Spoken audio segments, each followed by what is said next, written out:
Le 18 juillet dernier, le ministre des Finances du Canada, Bill Morneau, a déposé des propositions législatives en matière fiscale visant la fiscalité des sociétés par action et ses actionnaires. L'origine de ces mesures-là, il faut comprendre que dès le dépôt de leur plateforme électorale, les libéraux avaient annoncé qu'ils visaient à favoriser la classe moyenne. Et donc, on comprend maintenant que le moyen de financer les mesures qui avantagent la classe moyenne, c'est de passer par la fiscalité plus agressive vis-à-vis les personnes plus fortunées.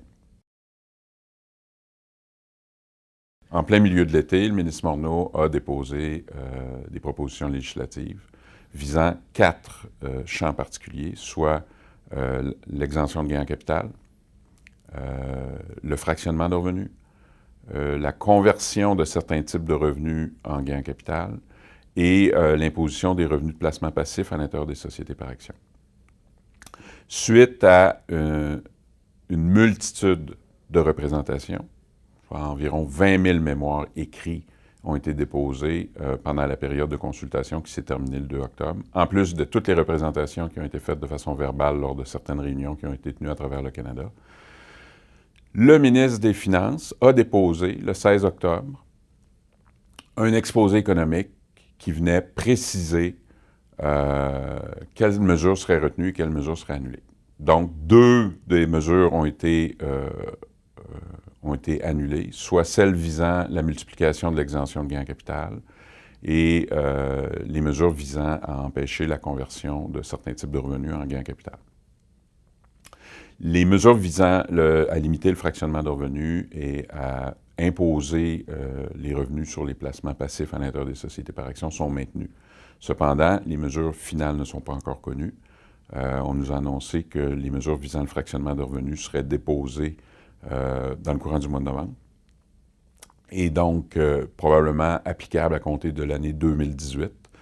Et les mesures visant l'imposition des revenus de placement passif vont faire l'objet d'une annonce dans le cadre du discours du budget de 2018, d'avril 2018 probablement.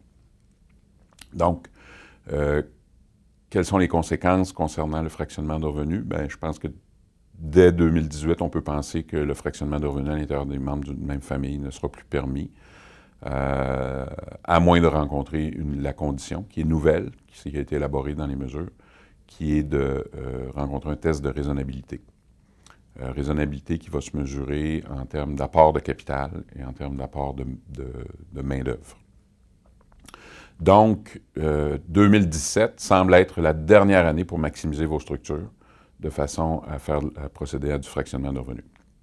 Quant aux revenus de placement passif, on est venu quand même apporter certaines précisions et confirmer, entre autres, que le capital accumulé jusqu'à aujourd'hui ne serait pas visé par ces mesures-là, et non plus le revenu provenant de ce capital-là.